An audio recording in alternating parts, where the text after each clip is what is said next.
최근 전 세계 금융시장의 가장 큰 화두 가운데 하나는 물가가 전반적으로 오르는 인플레이션입니다. 코로나 속에서 이제 경기가 살아난다는 의미이기도 하지만 경기 과열로 가게 되지 않도록 우리 금융당국도 미리 점검을 하고 대비해야 할 상황이기도 한데요.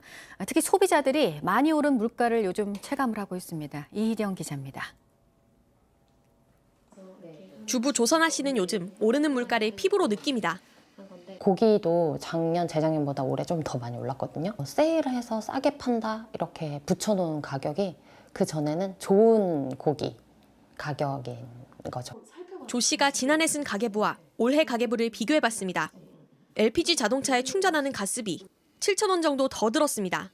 가스 충전 일주일에 한 번씩, 2주일에 한 번씩 했는데 지금 한 달에 한 번만 해요. 한 달 생활비는 정해져 있는데 물가는 오르는 상황에서 줄일 수 있는 건 식비였습니다. 외식을 가장 먼저 줄였습니다. 식비 50만 5천 원에서 23만 3천 원으로 줄었고 외식비도 이제 38만 9천 원에서 17만 3천 원으로 줄었어요. 주부 주은주 씨도 코로나19 이후 부담이 더 늘었다고 말합니다. 코로나로 아이들이 집에 항상 상주하는 기간이 길어졌다 보니까 엄마들 입장에서는 그 식재료를 가지고 음식을 계속 해줄 수밖에 없다 보니까 식재료 체감을 가장 많이 하는 것 같아요. 2달 전부턴 식비를 제한하는 프로젝트에 참여하기 시작했습니다. 그러니까 7만 원에서 한 10만 원까지의 변동을 잡고 그 안에서 최대한 살아보는 거 해보고 있어요. 엄마들이 쥐어짜릴 수 있는 거는 정말 식비밖에 없는 거거든요. 구체적인 식재료들을 비교해봐도 지난해보다 값이 오른 게 더 많습니다. 지금 제가 들고 있는 게 지난해 마트에서 장을 본 영수증 내역입니다.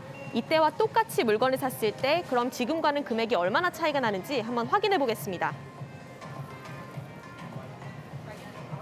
배추부터 계란까지 장바구니에 담고 계산합니다. 방금 계산을 마쳤는데요. 금액이 어떻게 달라졌는지 살펴보겠습니다. 가격이 내린 상품도 있지만 28%, 42%씩 오른 상품을 감안하면 올해 장을 볼 때 더 많은 돈을 썼습니다. 식재료가 비싸지니 외식 물가도 덩달아 뛰었습니다. 햄버거 6.1%, 김밥이 4.4%, 죽은 7.6%나 올랐습니다. 최근 꾸준히 오른 기름값도 부담입니다.